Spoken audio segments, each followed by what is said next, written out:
Hi friends, I am making this little video here to share some things that I had shared with a friend last night. And after I sent it to her, I started praying, and God showed me that this is um, something that I need to share, and I don't know who it's for.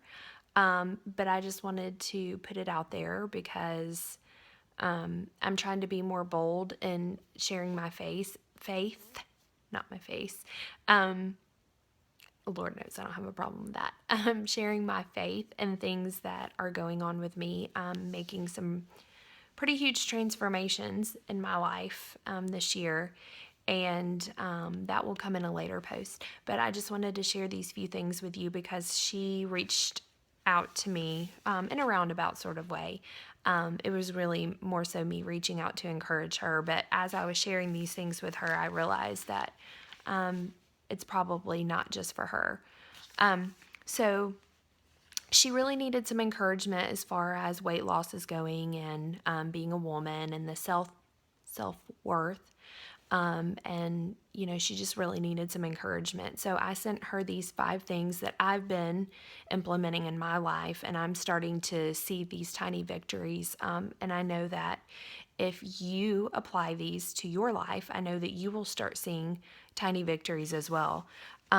So the first thing that I do is I look in the mirror in the morning, and I make these declarations. So I look in the mirror and I say, I'm going to be 140 pounds by March 30th. And I thank you, God, for the spirit of self discipline that you're putting inside of me. And I thank you, God, that you want me to prosper, and that everything I set my hands to prospers. And to you, losing 10 pounds in 60 days is nothing. And I thank you that you were seeing me through this. So I'm thanking God for it before I can see it. And that's faith. That's what faith is. The second thing that I do is I only weigh myself once a week. Sometimes I don't even do that. Because if I'm telling myself I'm going to be 140 pounds, I don't need to get on the scale to see that I'm not 140 pounds yet. I don't need to do that. I do like to see some progress, don't get me wrong, but the more and more you tell yourself that you're going to be this weight in the future, then the less you have to validate it by getting on the scale. If it's not moving fast enough, then you start beating yourself up. And I don't need to do that. So I always weigh myself on Fridays because I'm in a good mood, because it's Friday. And who isn't in a good mood on Friday? Those people who have to work on the weekends, I guess. But Fridays are always a good day for me. I tend to be in a better mindset. I have more time to kind of get myself together on Fridays. And then it also helps keep me in check over the weekends. If I've lost a little bit of weight, or I'm moving in the right direction, it keeps me from overeating when we go out and, hang out with friends in social settings, birthday parties, stuff like that, where you would tend to pig out a little bit more on the weekends.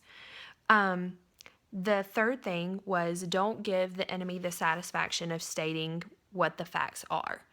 That you are upset about your weight, your clothes aren't fitting, you wish that you had more self discipline. You don't need to state those things. Those are the facts. That's what's gotten you where you are. That's what got me where I am today. I don't need to sit around and talk about how I wish I still weighed 130 pounds like I did 3 years ago. This time, 3 years ago, I was a size 4. It's not going to do me any good to state those facts. But what is going to do me good is to thank God that, yes, I am going to be that weight again, and I am going to fit in those clothes in my closet again, because I'm training my brain as much as I'm training my waist. It's waist training, it's brain training. Willpower is only going to get you so far. What happens when your willpower turns into won't power? Then what do? You've got to keep speaking positivity. You've got to keep speaking out your goals. You cannot be distracted by these other things. You have to stay focused. Number 4 is something that you probably heard a million times, but I'm telling you, I've witnessed it myself. You have to eat at least 1,200 calories a day. You eat any less than that, your body cannot metabolize properly. And that means that you will hold on to whatever is put in your body consistently 1,200 calories a day. It does your body more harm not eating enough than it does overeating. And that's not to say that you just eat 1,200 calories in one meal and you don't eat the rest of the day. If you have a lunch that is, past your caloric intake for the day, you still need to eat dinner. You might need to eat like a small salad and a little bit of protein, but you can't just not eat dinner. That's not good for your body, and that's not going to get you anywhere. And as women, we tend to think that starving ourselves is going to make things better, and we just need to stop eating so much. And really, that's the worst thing. And I'm surprised at how many people don't realize that we need to eat more to lose weight. And it's scientifically proven. I don't have the statistics in front of me, but trust me on this. Eat at least 1,200 calories a day. And if you work out, you need to eat more. I count my calories. That is, some people, it's a big no-no for them. For me, it works. It holds me accountable. It helps me with my self-discipline, and it lets me do my control freak thing. The control freak thing is women, we have certain things we have to control, and if I can't control the weight on the scale and I can't control how my pants fit, I can control my calories, which will eventually, those things will fall in line. The last thing is, kind of piggybacking off of accountability, find somebody to help hold you accountable. Whether it's a person at work, if you work 5 days a week and you work 7, 8, 9 hours a day, somebody at your job needs, you need to find somebody that you can kind of talk to. They may not be doing the same thing that you are, but just say, hey, if you see me eating this, like, it's totally fine for you to question it. We've got to stop trying to be so offended at everything. If we want someone to hold us accountable, we need to let them hold us accountable. And if you need someone to hold you accountable, I will be glad to do so. I love telling people what to do. That's why I'm a teacher. Okay. So I will remind you that nothing tastes as good as skinny feels, and I will, tell you all the right things that you want to hear. So if you need someone to hold you accountable, call your girl.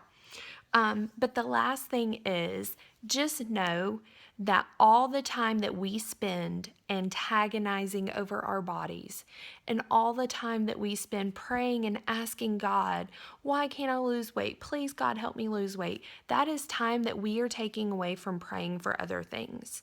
And that has been the biggest realization for me this year, was realizing that all this time that I have been crying myself to sleep because I feel like I can't control my eating, or I've been crying myself to sleep because I can't just get back to that place.